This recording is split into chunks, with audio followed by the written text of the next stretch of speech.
Here are wines that I would recommend for beginners. So beginners generally tend to start liking whites and rosé wines before reds, because reds tend to have these gum drying, mouth drying tannins in them, which are a bit harder to appreciate. So perhaps starting the journey with white or rosés is a good idea.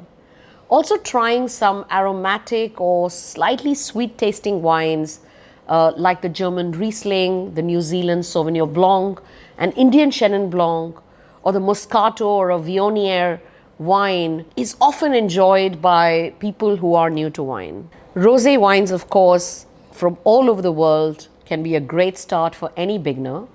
And in terms of red wines, a beginner would probably enjoy something very light-bodied, fruity, with low tannins, like a Pinot Noir, or a Beaujolais, or a Valpolicella, or a young Rioja, or a young, sort of a juicy red Zinfandel. All of these would be great choices for beginners to start their journey in wines.